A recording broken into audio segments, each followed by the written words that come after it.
Yo, Weebfox here, chiming in once again, and right off the bat, let me apologize for two things. One is they're both kind of related. One is my voice, definitely sounds a little off, and the other is sorry that this episode is a day late. So I was sick basically most of last week, so I was really not prioritizing recording anything for the uh, episode. We had the recording for the actual episode, but I didn't do anything else. I was just chilling in bed mostly. So sorry for that, but hopefully you enjoyed the episode today regardless. And I wanted to talk just give you a super brief bit about what we're doing next week for the anniversary episode that we've been hinting at for a little while now. And the way we're gonna do it is we're both gonna have three decks that we're gonna play in the episode. It's gonna be a first to three, so we'll do it in a way where we guarantee get to see all the decks. And the way we decided to do this is we're actually going to be playing proper decks this time. So we're not locking ourselves into an archetype. You obviously can play an archetype, but you don't have to play just a card archetype.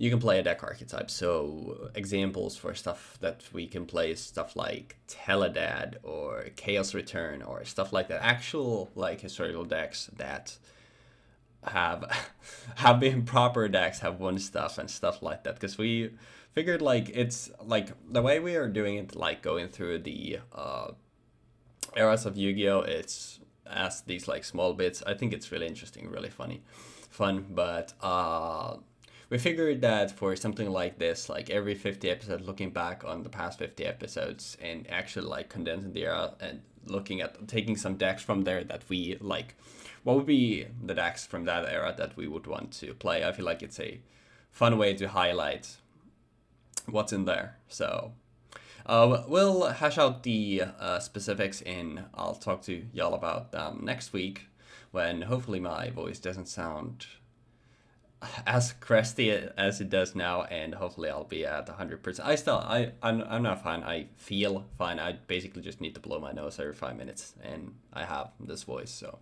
that's about it. But otherwise, I feel fine, so we should be good. But yeah, I'll hash out the finer details next week. But I figured I'd just let y'all know a little bit in advance too on what to look forward to. But yeah, once again, sorry for being late with this episode, and hopefully you enjoyed regardless. So I'll see y'all in the set breakdown next.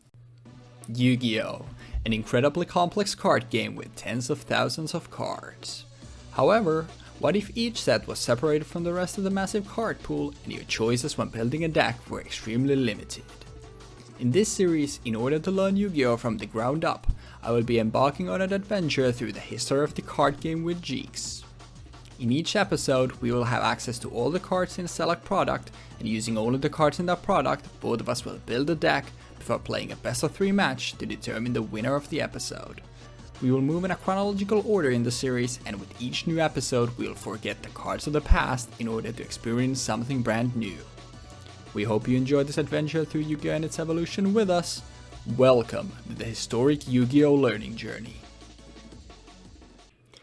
And what is up, ladies and fellas, and welcome back to Historic Yu-Gi-Oh! Learning Journey. Sorry for my crusty voice. I'm peering back the curtain a little bit. I'm doing all of these, all of my sets in deck breakdowns as well as the intro you saw before, just before this, all at once, because I didn't do them before.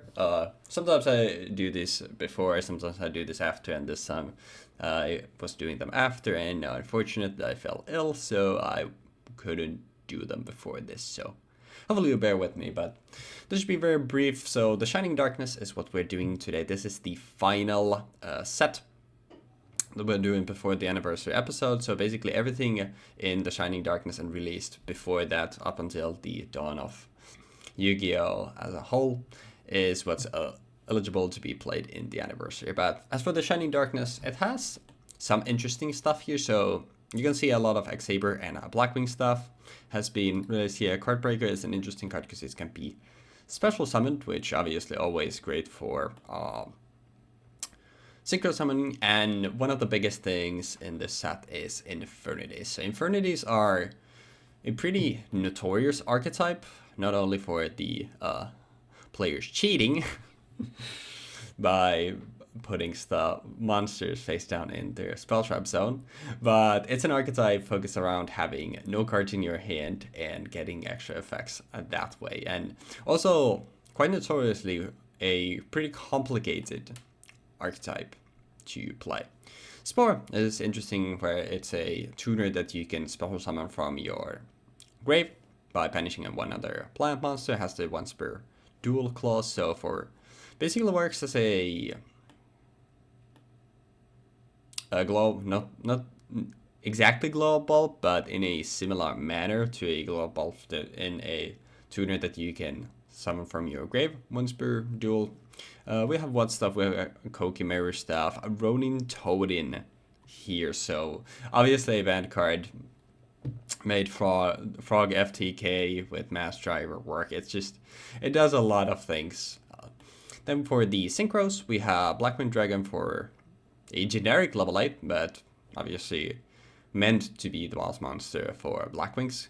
Chaos King Archfiend, Infernity Doom Dragon for Infernities, which is a 3k beat stick that can also pop your opponent's monster and burn them for half of their attack, but cannot attack the turn you activate that. We have more Blackwing stuff, as well as stuff for Infernities, like Infernity Launcher into the Void. Then just a lot of like generic stuff, white cubes, even stuff for Worms. More Blackwing stuff and kind of whatever. Infernity Break is a way to use your Infernities in your grave, Phantom Hand, where you basically can make your hand be 0 cards for the sake of the effects.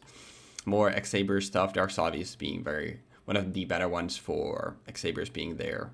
A prime searcher for them, Nimble Sunfish for the Nimbles that have become very known in modern times thanks to mostly Sprite. Oh yeah, Infinite Barrier almost. I want to highlight this because you have to control a face-up attack by an Infinite monster and have no cards in your hand, which is two conditions that you have to fulfill. But it is a Omni Negate. When your opponent has a spell trap or monster effect, you can negate it and destroy the card. So, and then we continue getting more like hidden arsenal stuff here. So, a lot of Infernity being probably the highlight, and then on top of that, stuff like X-Saber, Blackwing, Kokimeru, a lot of like archetypes that we've already seen getting more stuff, but Infernity definitely being the highlight.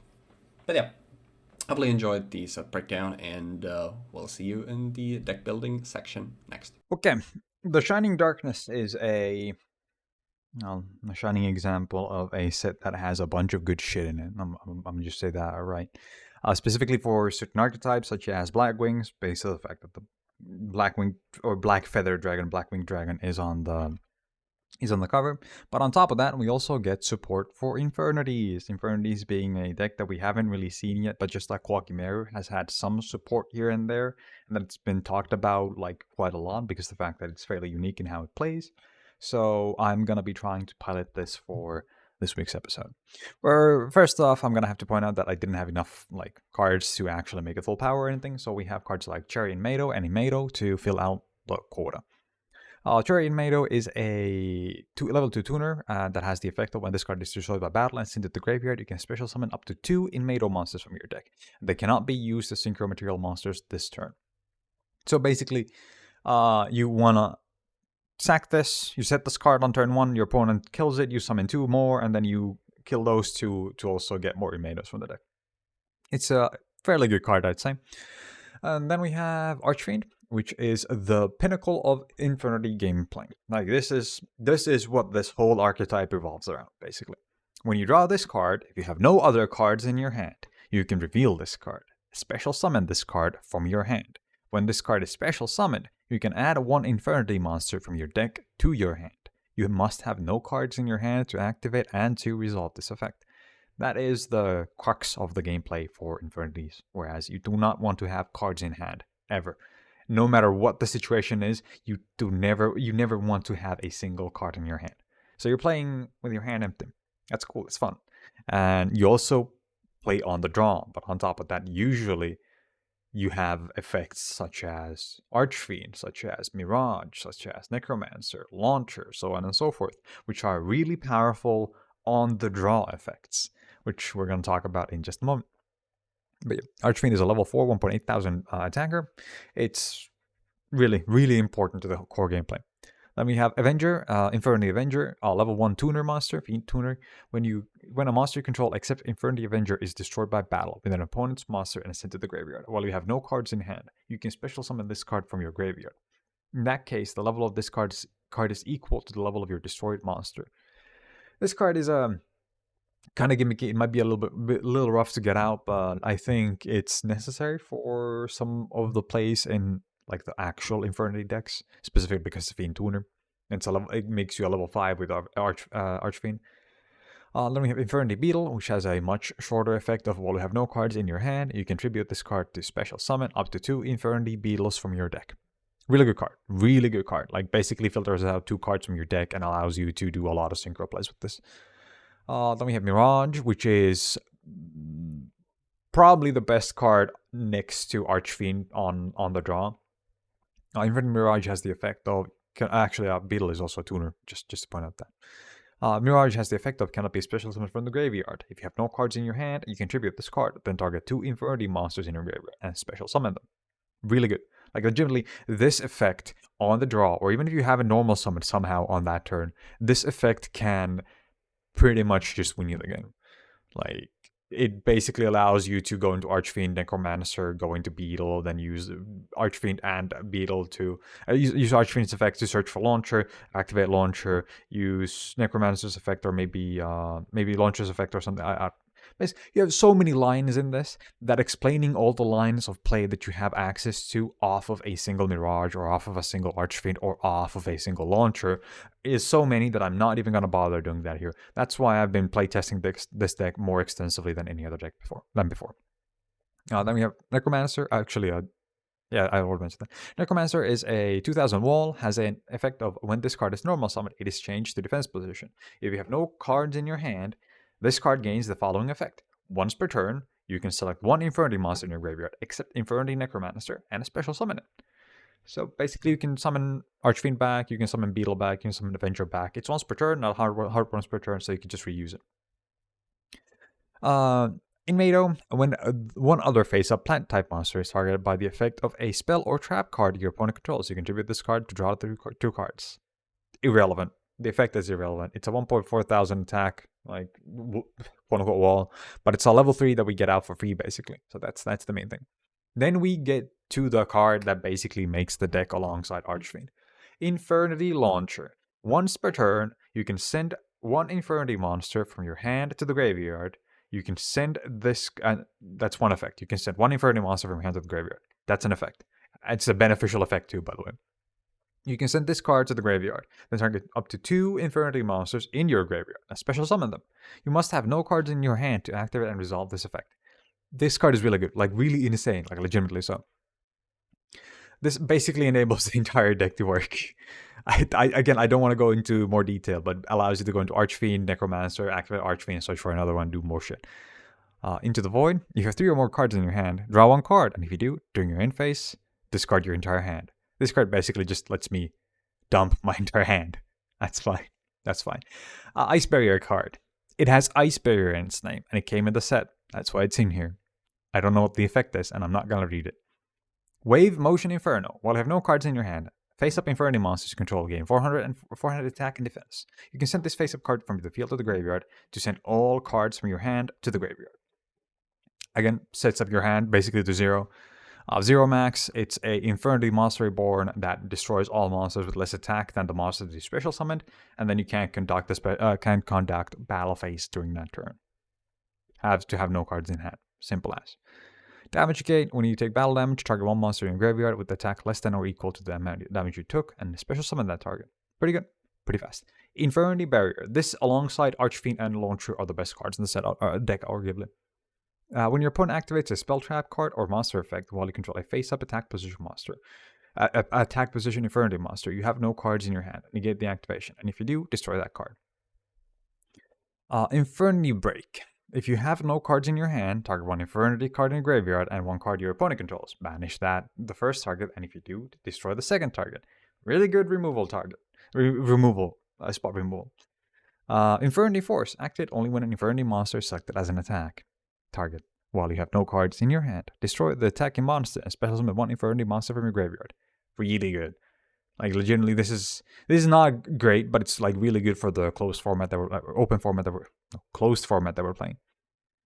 Then Infernity Inferno, which is another card that perfectly sets up your graveyard and your hand for Infernity plays.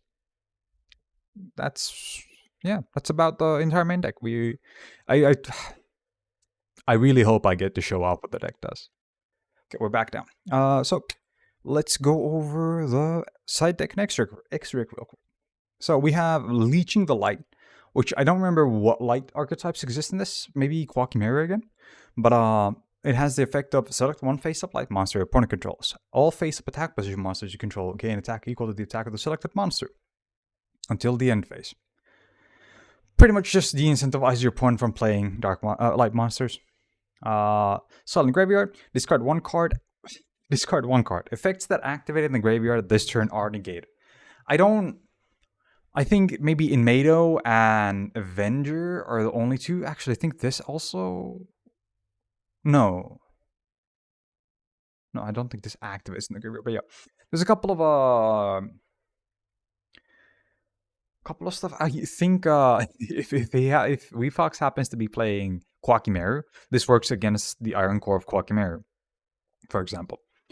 Then we have more Zero Max. I'm playing one in the main deck and two in the extra side deck specifically because I don't really want to use this because this prevents me from going into my battle phase. And on top of that, it fizzles on Archfiend because it's a win effect, and this has more stuff after the special summon. And on top of that, I also don't want to pop my own field because this pops everything that's smaller than the card that you summon.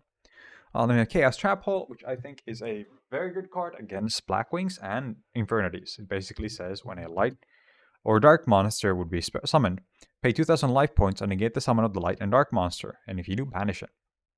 Another Infernity Break, and then a Synchro Ejection. Select one face-up monster, Synchro monster your opponent controls and remove it from play. Then your opponent draws one card. Really good like tool to deal with basically any Synchro monsters at this time. Then we have Catastor. Alive Justice Catastor. A level 5 generic Synchro monster with the effect of if this battle is a non-dark monster, destroy that monster. Ally of Justice Light Gazer, we have it as an 8 here, and also to justify having Catastor in. And then we have Brionac, and this is why we have the Ice Barrier card in, so that we can justify having a Brionac in. So we can use Brionac to, bounce shit and get rid of our own hand if we need it. And then we have Chaos King Archfiend. Chaos King Archfiend is here specifically for very rare circumstances where we might run into a monster with a lot of attack and very little defense, but I think that's not going to happen because I think most of the time if we want to use this effect, we would rather use Infernity Doom Dragon, which has the effect of... Actually, I might as well explain this. When this card declares an attack, you can switch the current attack and defense of all face-up monsters your opponent controls until the end of the battle phase. So yeah, it basically helps you sword and shield everything, or shield and sword. And then we have Infernity Doom Dragon. Once per turn, if you have no cards in your hand, you can select one monster your opponent controls, not face up any monster. Destroy that monster and inflict damage to your opponent equal to the half of its attack. This card cannot attack during the same turn you activate this effect. And it's just better than Archfiend. Then Power Tool Dragon as a level 7. It's literally here just to be a level 7 and nothing else. Then we have Splendid Rose. Once per turn, you can banish one plant-like monster from your graveyard and target one face-up monster your opponent controls. Have that target's attack until the end of this turn. During the battle phase, if this card attacked, you can banish one plant monster from your graveyard and have this card's attack until the end of this turn, and this card can make a second attack during this battle phase. Works really well with the Inmados, by the way. Like, I'm legitimately blown away by how well Splendid Rose works with Inmados in this Archfiend deck. Because you can make multiples of these using Archfiend and Beetle, and then on top of that, you probably will have one or at least 2 or 3 of these in the graveyard if you've had a good turn. If you went first, I mean. And then we have Black Rose, because Black Rose pops the field, and also has, you can maybe even use the plant effect. You can banish plant monsters, and that's, yeah. But I think that about does it. I overall think that this deck might be one of the better decks that we've seen in the entire series so far. As I've said, I've playtested this to hell and back so far, and I feel like it's maybe not extremely consistent, but it's extremely versatile, and it doesn't falter to anything that is in like this set, and pretty much anything that's come before this set. Even it's fairly powerful in that sense. But yeah, I think this will be fun. But yeah, good luck with the games. And guys and gals, welcome back, and here's what we're going to be playing today. So we are going to be on X-Saber, and this should be pretty brief since most of these cards we've actually already seen. And actually, yeah, let me start with the stuff though. So I feel like this has been a trend for me quite a lot lately, where we're playing a clean 20-20 split in Legacy rule stuff, Legacy support stuff, as well as the main set stuff. So let me cover first the cards that we already know. So we have 3 full Hub Knight for a premier level 3 tuners. We have 3 full Troll since it's just the best thing and we want to see it. So drawing into multiples might not be great unless we can get them on the board, but still we want to see this as often as possible. And new X-Saber for us is Ember's Blade, where when it's destroyed by battle lines and to grave, you can spell summon a level 4 or lower X-Saber from your deck. 2 Ragigura to get some stuff out of the grave, then also stuff that we've already seen. We also have in our side Airbellum, just if we want another level 3, and also since it's a beast, which is relevant for Keymouse, which we'll talk about in a little bit, and a single Guard Strike. If I feel like games are going long, I might use this one. We'll talk about Emergence Call here a little bit, and then we have just a single @1 with the sword here. But for the Legacy support spell traps, we have 3 Saber Slash. It's just a really good way to pop, since it can pop any face-up cards. It doesn't even have to be monsters, as long as we have X-Saber's face-up in attack position. Sword of Sparkles, a single one, since it also gives us more pops. 2 Golems, Emergency Call, third one, like I said, in this side, just in case Jeexx is also on X-Saber, but this is just a good recursion tool. And then 3 Saber Hall, this was also something that came out last time in Absolute Power Force, I want to say was the set. Absolute Power Force, yes. Well, we didn't play X-Saber, but Saber Hold. When you control a face of X-Saber monster, you're gonna get the summon of monster and destroy it. So very good. Then for the stuff from this set as well, we've already seen, funny enough, Palamuro. We have one in main and one inside. And Pashul, since they were in dual terminal, but for a core set, this is the first time they are introduced to us. So Palamura is just there, so we have a level 1 tuner. Pashul is a battle immune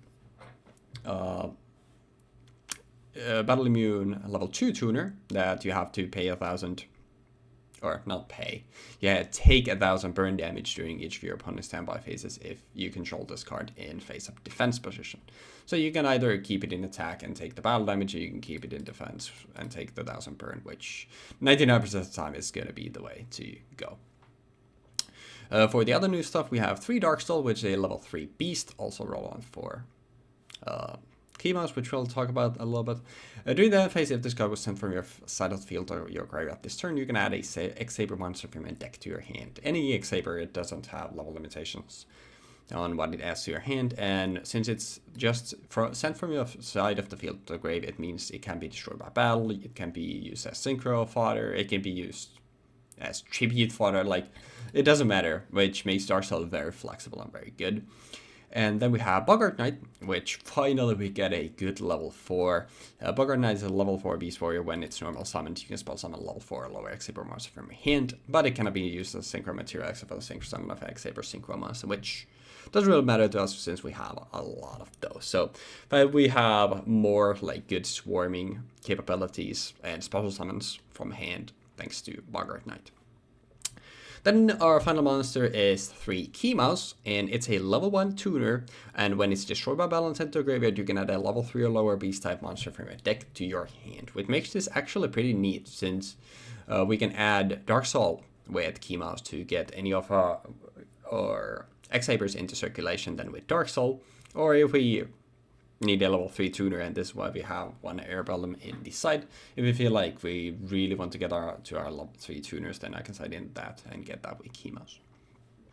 Then we have 3 Saber Vault. Probably won't end up playing 3 in games 2 and 3, but it's just a very simple field spell which gives each phase of X-Saber monster on the field 100 attack times its level and makes them lose defense 100 times its level.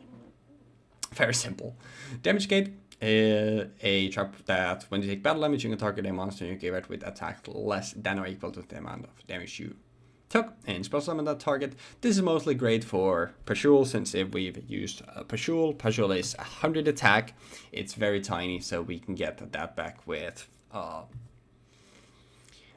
damage gate.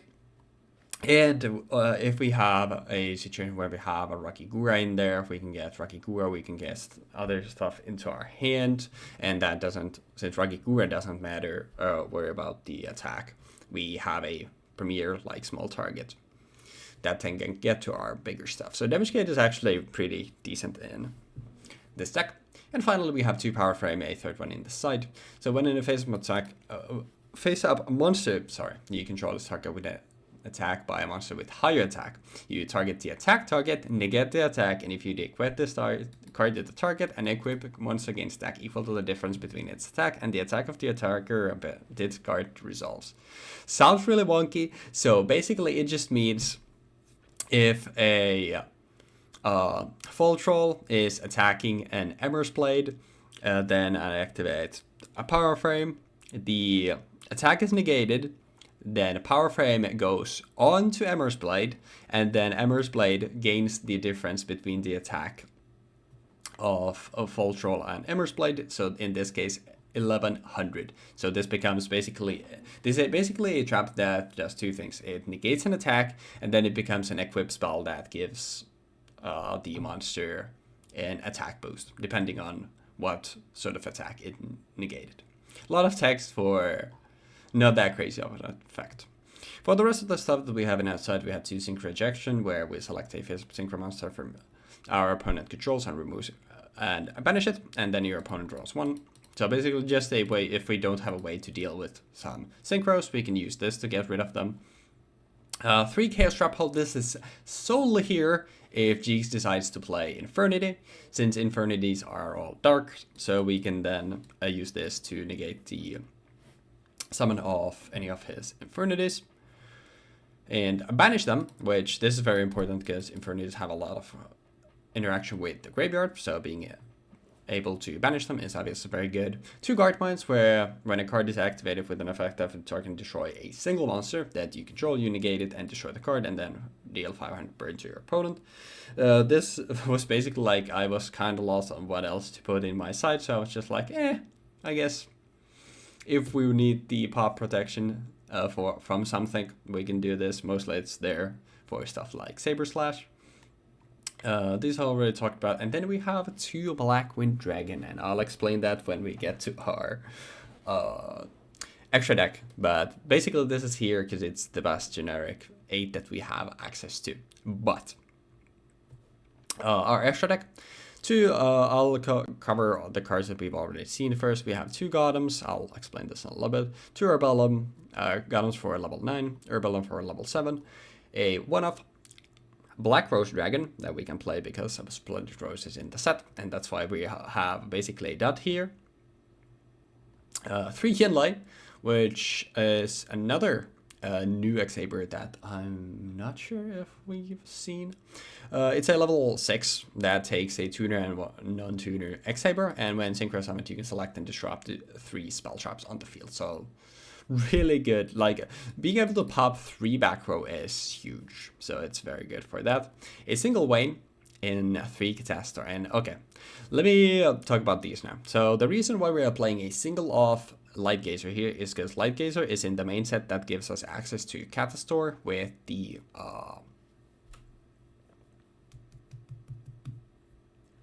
Legacy rule. Sorry, my brain is blanking, so that's the only reason why we're playing this here, so we can play Catastor. And same thing, we are playing a single Splendid Rose here to get access to Black Rose Dragon, since we can play that with the Legacy rule. And the reason why we have 2 Blackwing Dragons here is simply so we can, for game 2, we can side out of Splendid Rose and Light Gazer and put in the 2 Blackwing Dragons.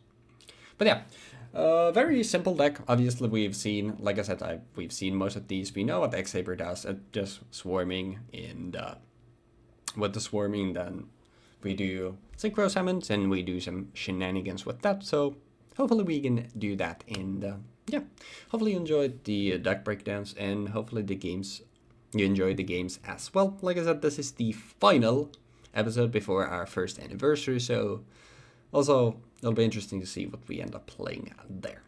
But for the time being, hopefully you enjoy this episode, and I will see you all in the Dueling Zone next. What is up, ladies and lads? I finally remembered my intro, and welcome back to Historic Yu-Gi-Oh! Learning Journey, and welcome to the Shining Darkness, and also the last episode before we have our first anniversary episode. I still don't know what I'm gonna call it, but probably something like that. And I should remember, and if I do remember, there should be at the very start of the episode be something about that, so we don't have to talk about it there. But Jeexx, what are you feeling about Shining Darkness and us approaching essentially a year of doing this? It's a shining example of how much dedication we've had to making sure that this series doesn't fall by the wayside into the darkness. That was kind of impressive, actually. Thank you. I did not workshop that at all. I literally just improv it. Thank you. Oh, awesome. Bravo, a year of varying quality of puns soon. Among us. It's been insane, man. I've been practicing my pun game harder than my Yu-Gi-Oh game. Yeah, it's like, we don't need to. Infernity combos, yeah, I don't need to worry about that shit. But, the puns for the names, that's the real shit. That's the real shit. It's not like I spent 3 hours last Sunday just practicing Infernity stuff on stream. That's probably one of the decks that I don't think there is any way. I mean, when we get to more like close to modern Yu-Gi-Oh, I feel like there will come a time where you need to like at least practice some lines. But I feel like Infernity is one of the like earliest ones where if you just go into it blind and just try to play it, nothing's gonna happen. So I'm very happy that you've been on that grind, so I don't need to play Infernity because my brain cannot handle it. I'll leave that, and then eventually DD up to you. Yeah, I got this. I'll just me play big man and big man punch hard. Oh my god, you play Swords? Oh, that's we already had a very fruitful and fun discussion about fighting games, but that's not here nor there. So let me get my coin flip out and let's do this shit. So, bro, coin flipper, not really doing great lately, huh? I'm gonna go first. Oh, what a surprise there! Yeah, best of luck. I'm actually not sure what you're gonna be playing. Stand by main. I'm gonna set 3 cards. Oh, and we're not gonna find out yet, huh? All right. Let me,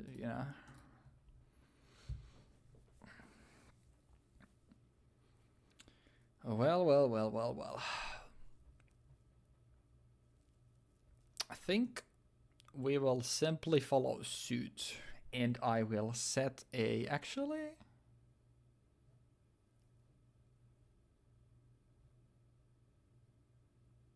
Yeah, I think I'll follow suit, and I'll simply set a monster, and no back row for me, actually. I'll just simply set a monster and pass. Okay. Stand by main. I will activate from my field. Ooh. Infernity Inferno to discard 2 cards from my hand, and then I will send 2 Infernity monsters from my deck to the graveyard. Actually, cards. Sorry, it's not monsters. Infernity cards. I will send Infernity Archfiend, and I will also send I was kind of Infernity thinking, Beetle. like, is it already time for Infernities? But it is. I will normal summon Infernity Necromancer, which will Yep. turn itself into defense position when summoned. Then I will activate Infernity Necromancer's effect. As I have no cards in hand, I will special summon from my graveyard an Infernity monster except Necromancer. I And wonder thus, we will what summon that would be. Infernity Archfiend. There And it I will is. activate the effect of Infernity Archfiend to search, Yep. again, because I have no cards in hand, I will search my deck for an Infernity card. I Yep. will search for Infernity Launcher, and I will activate Infernity Launcher. I will now,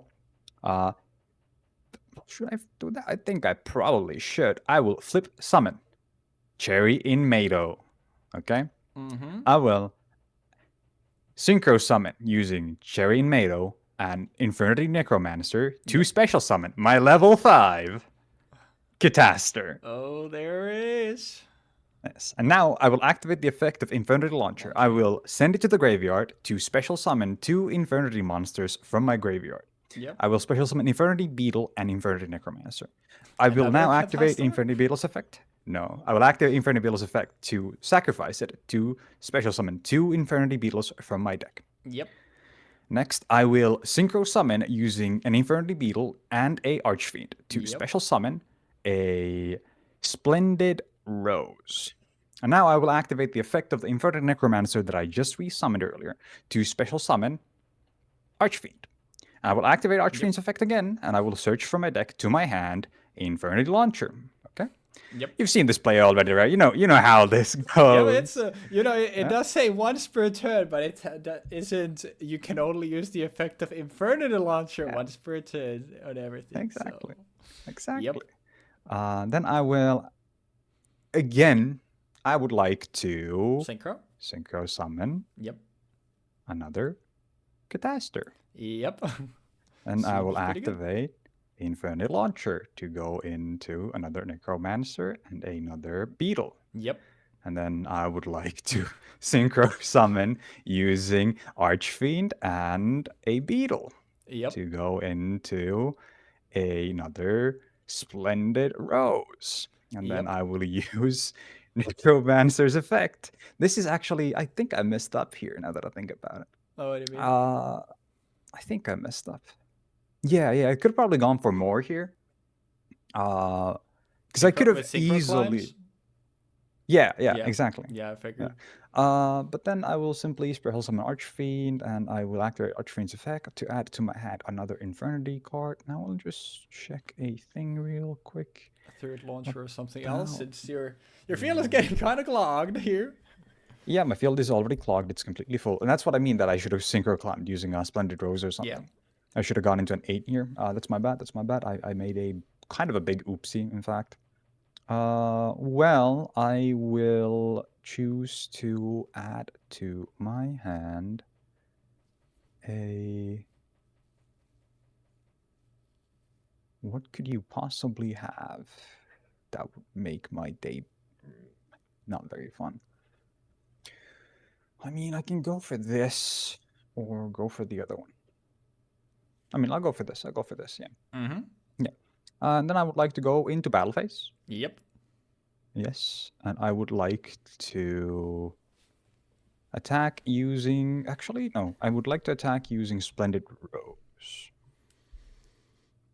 Yeah, and since I am dead on board, and I would like to not show you what this card is because it might be relevant later, I will simply do this. That's an Infernity turn. Let's go! I fucked it up! But it was still lethal, so it's all good. Good stuff. Hell yeah. Alright, let's go side for game 2. And I think I will go with that. Yeah, it didn't even come up there. I didn't even realize now. But now you mentioned it while we were doing the siding that you never know what deck I'm playing, because that was literally like you had your first turn set up. My turn was literally me setting a monster and passing, and before you even flip up my monster was when I scooped it all up. So yeah. That's pretty funny. Yeah. Anyways, I think since you know there would never be a punish for this, I think I'll set. But this time I'll set a backer along with it. But I'll set a Okay. monster and I will pass. I would like to set.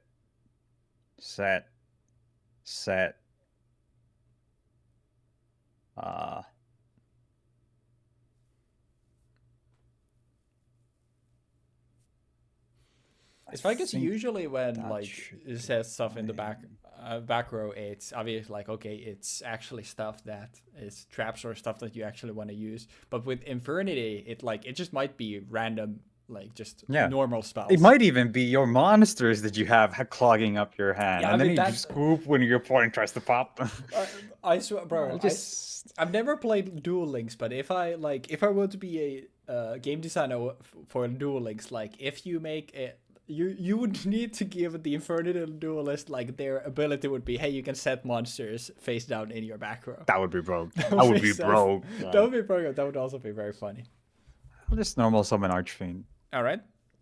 Yeah, and I think I'll just pass. All right. Let's go to my turn. Now, what could you have set? That's a good question. Well, I think I should probably set this one card from my hand too. Oh. I think we go for it regardless. So, well, you'll finally know what I am playing. So I would like to normal summon Bogart Knight. Oh, classic. Is that okay? Let me think. I was very torn between playing Blackwings and X-Sabers, but I figured like later along the line I'm gonna definitely be playing like more Blackwing. I don't know like how much more I'm gonna be playing X-Saber, and I still like the archetype, so.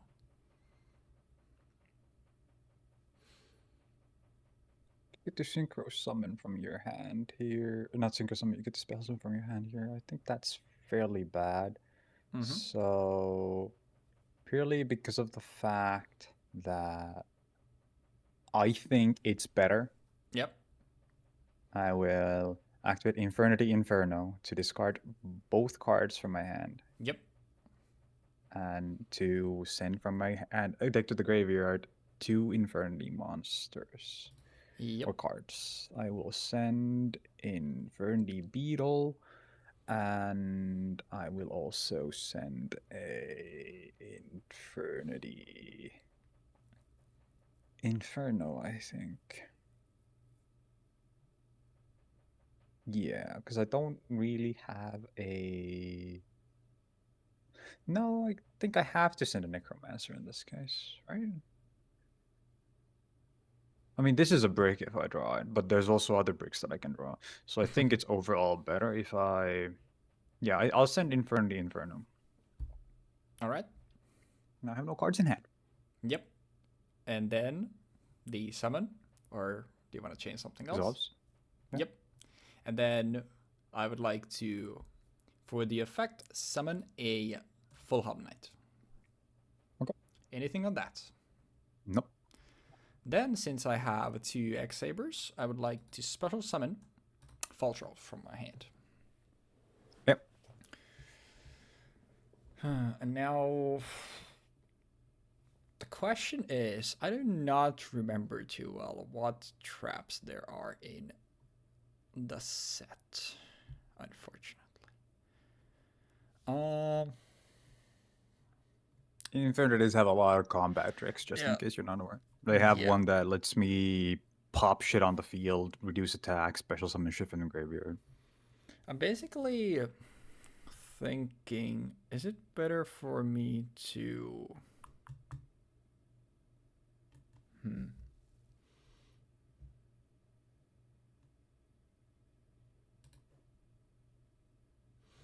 Yeah, I think that makes the most sense. We'll flip summon up this Ember's Blade.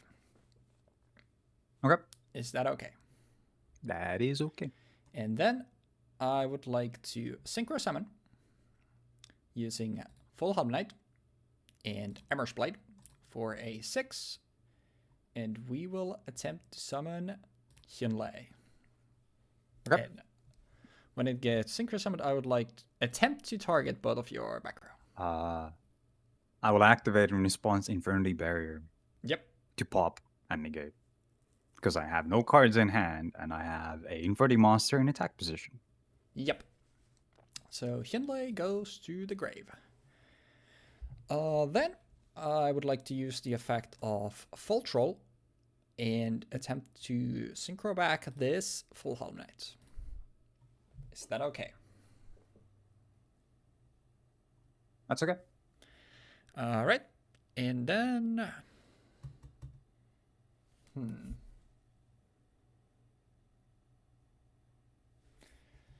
I wonder, is this greedy?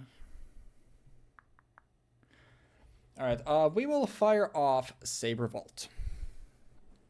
So all of X-Saber monsters gain 100 attack per their level and lose defense 100 times their level. So essentially just everything gets pumped by 100 per their level. So Full Troll becomes a 3k beater, among other things. Then we'll proceed to the battle phase. Is that okay? That is okay. And I will attempt to swing over Archfiend for 1200. Yep. And then we will go Full Helm Knight next for 16, and then Boggart Knight for 23. Oh, 16, not 17. Yeah, it's a level 3. Then we go main 2, and... Now this is where it gets interesting.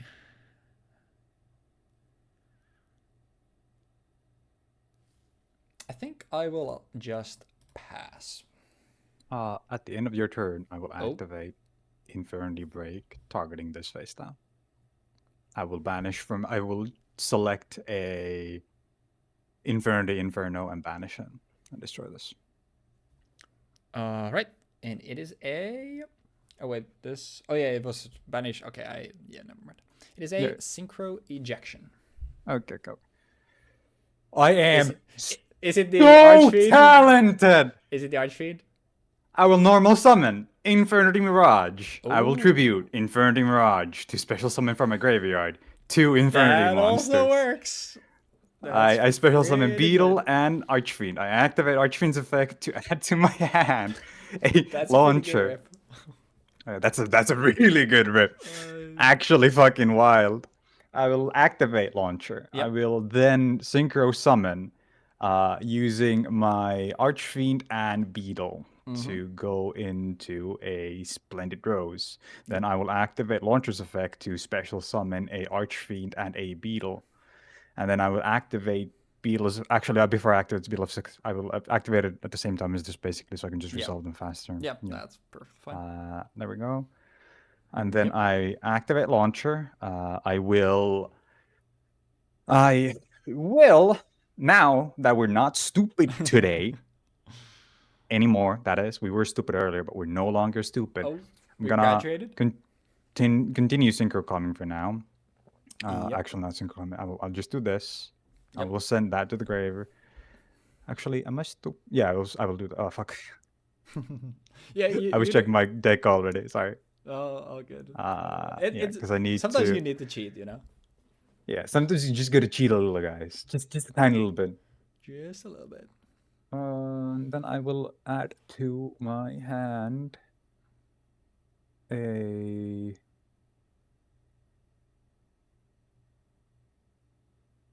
I mean, that thing is the best thing that I can add to my hand because it gives me a play next turn, and I don't exactly have protection right now.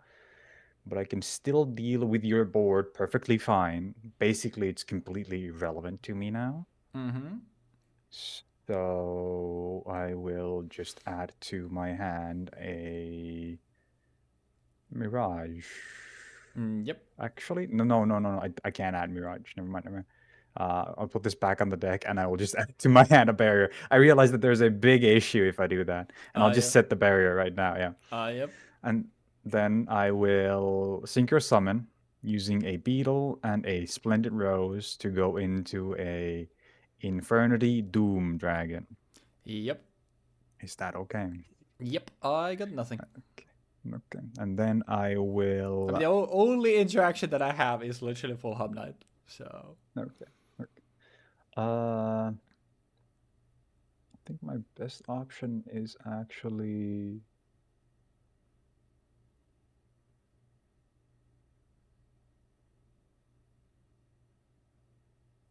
Doom Dragon.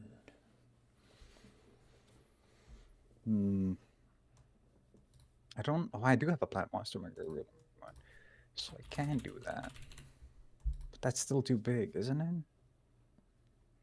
Full Troll is 3k. Bogger Knight is 23, and Full Helm is 16.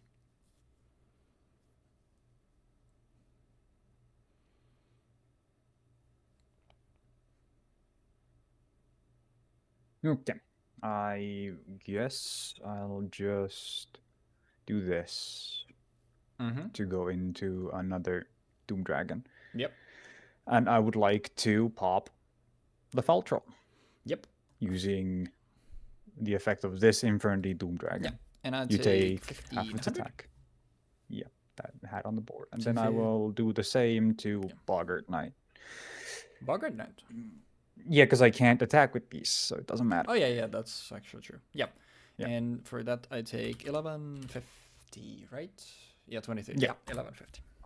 And then I will attack into the Full Helm Knight. Yep, and I don't have a reason to not attempt to use the effect. Yeah. So I will do that. You negate it. And then I will pass. All right. Well, gotta rip something. Yeah, because the problem here is that even if I get, because like the best thing to get here is a level 4, but to go into Black Rose. But even if I go into Black Rose, you have the barrier set. So yeah, I'm actually not sure. Let's find out. Guard Strike.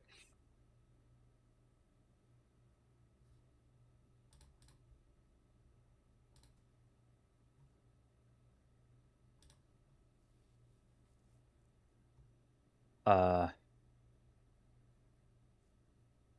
will normal summon Inmato. Yep. I would like to activate the effect of Infernity Doom Dragon, targetless. Yep. I would like to go into combat. Yep. Attacking with Inmato. Yep. I would like to attack with Archfiend. Yep. I would like to attack with Doom Dragon. Yep.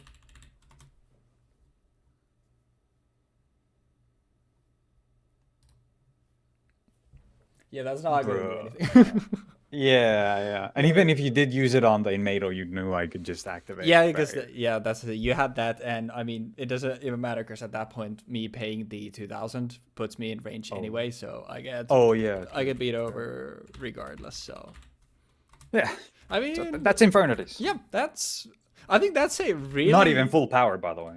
Yeah, I mean I think that's a really good showcase of what Infernity can do. Wait, how do what do the real synchro decks do? And this is as I said, this doesn't even have the great cards in it that you can use to support it, which I'm gonna be playing next week. I'm gonna be making a full power Infernity deck with every single card that was legal at the time, and I'm gonna see how far it goes. Yeah. And I should have this in the intro bit regardless. I haven't recorded that yet, so I don't know exactly what I'm going to say in there. But I know for a fact, I'll definitely talk about this there, though. So, we are not allowed to just throw our decks full of banned cards. We have a limit of 5. You can have 5 banned cards in your deck, which is still, it's still 5 banned cards. But... I feel like we still want to, since we only get to do this once per each time frame. We still want to, we want to showcase the cards that were the core card for the time, and I feel like it would be doing a disservice to stuff like Graceful Charity, Pot of Greed, and stuff like that if we, Didn't don't put give them at least one opportunity to shine at their full bullshit powers.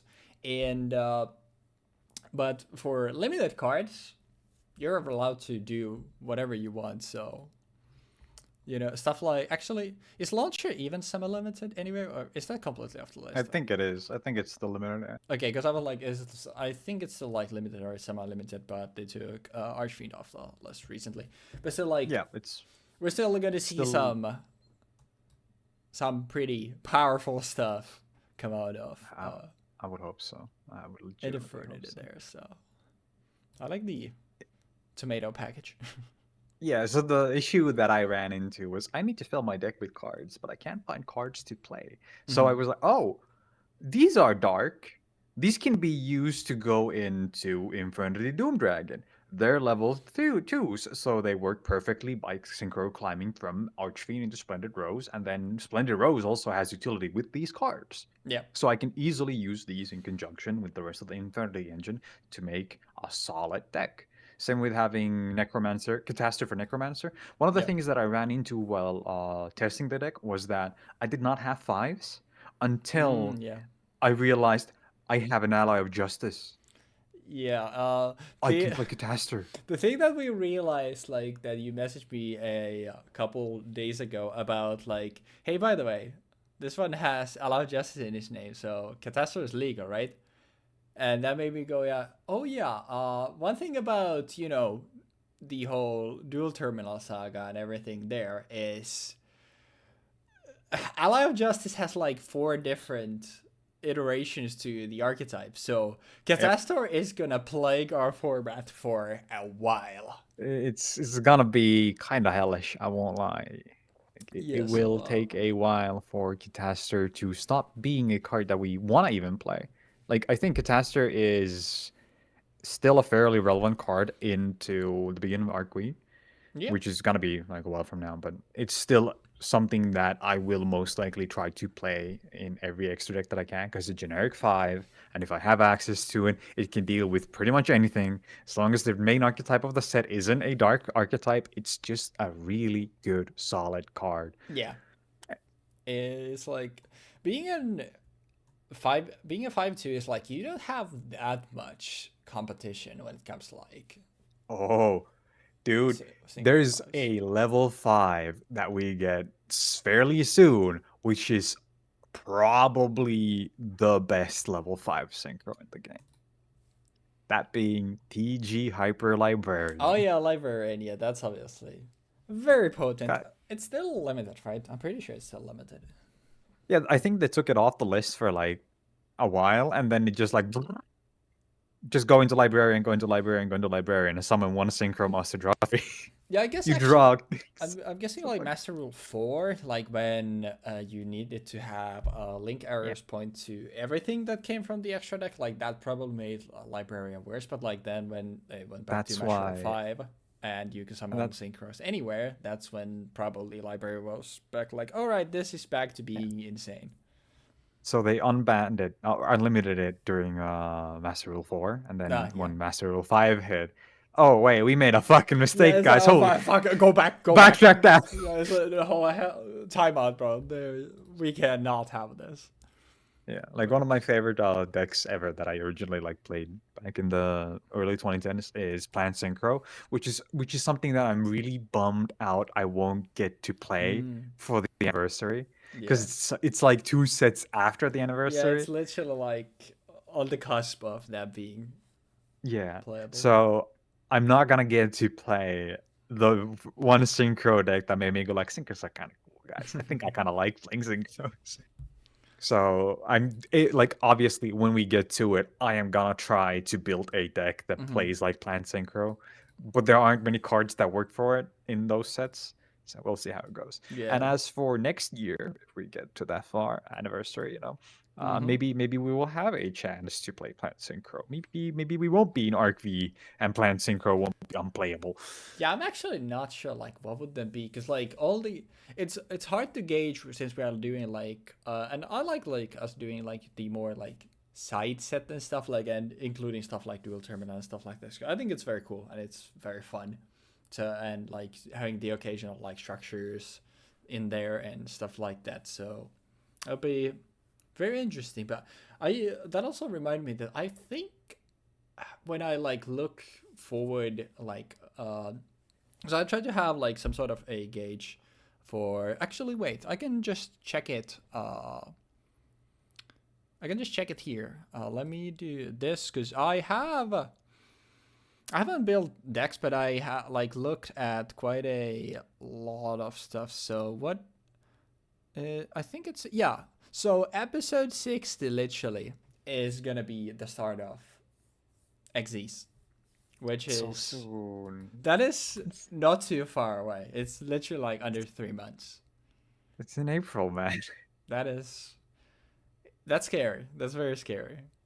So it's gonna come soon, and well, sort of a sneak peek. Like I was thinking of like us having a starter deck episode there, but it's I think there were like two starters in that, like once again just like with the Synchro era that came out like very early on in the Xyz era, and I figured like it could actually be fun if we like both actually take the card pools from those decks and see what we can do with those to start off the Xyz era. But that's still a little while away, luckily.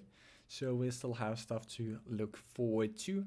But as we talk about, next week is going to be the 50th episode, and that means that it's going to be what we'll then call some sort of the anniversary episode, and it'll be the first time we're actually playing proper decks with basically no limitation. Like you didn't have to be on I have to be on a rose archetype or something like that. It's like you can just play a deck type and stuff like that. It'll be interesting to see how we can pilot some proper decks.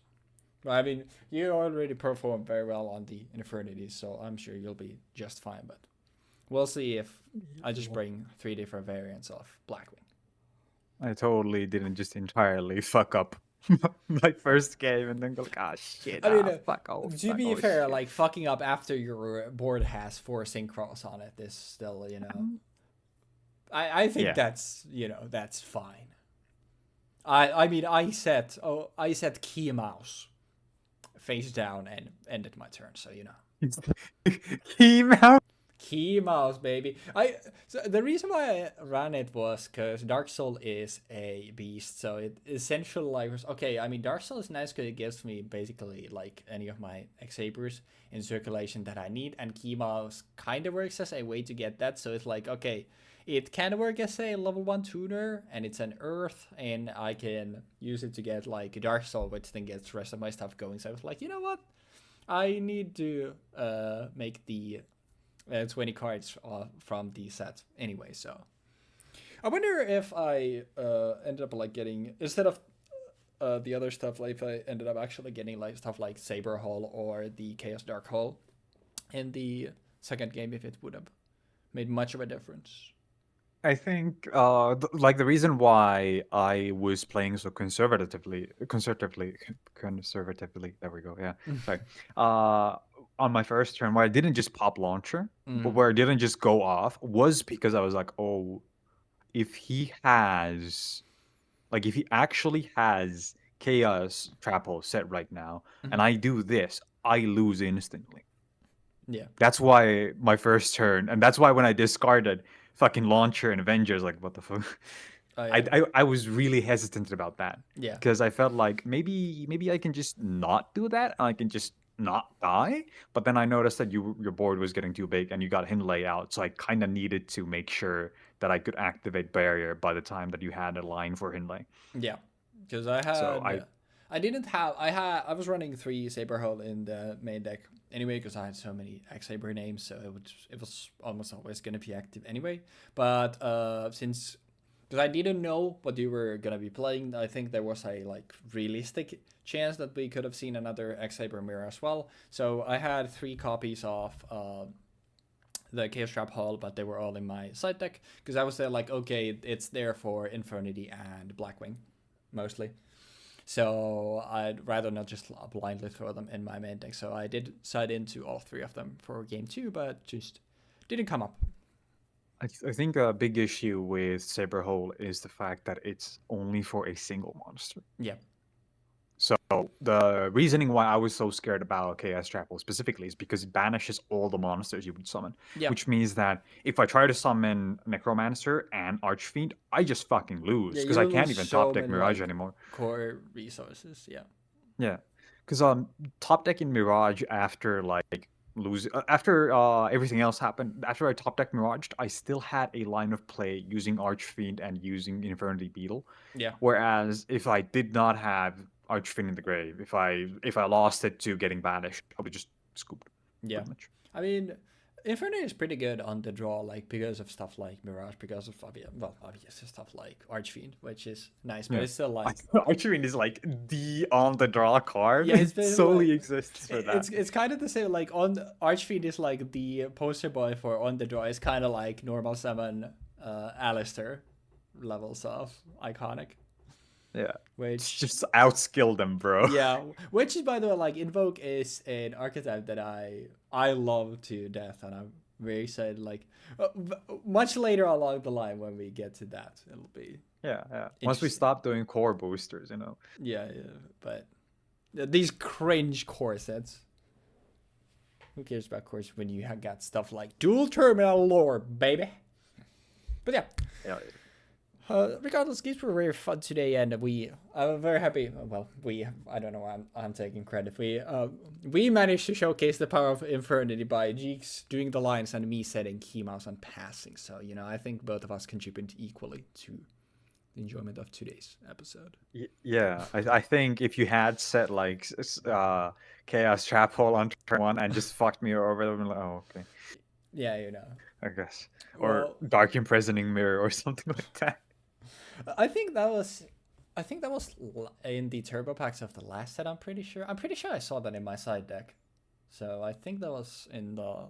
Yeah, I think there was. I think I had that because of Black Wings and Gravekeepers, but I didn't use it for anything. I just now realized Chaos Trap Hole. Does that mean that we could have been playing Blackluster Soldier and Chaos Sorcerer? No. Blackluster Soldier isn't a Chaos. Wait, it's Envoy at the beginning. No, I forgot it was yeah. It's not Chaos Emperor Dragon. You could have been playing or and Chaos Sorcerer.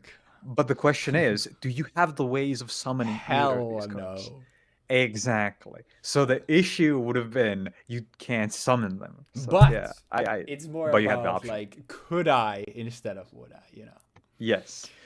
I think it's kind of funny how we can just have like, oh hey, this is an archetype, guys. What if I look for spiders? Void. I'm not sure if we like addressed that like literally 5 minutes before we started recording. We were literally like we were in the lobby about to start recording, and then you literally went like, oh, by the way, there's this like the rose. It was the actually was Splendid Rose. Yeah, Splendid Rose. And it's like, does that mean that Black Rose Dragon is legal? And then I like just think about it for like 5 seconds. Like, yeah, Rose is an archetype, right?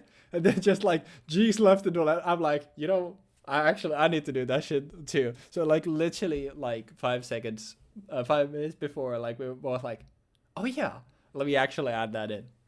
It didn't end up coming up, but it was still like pretty funny. Yeah.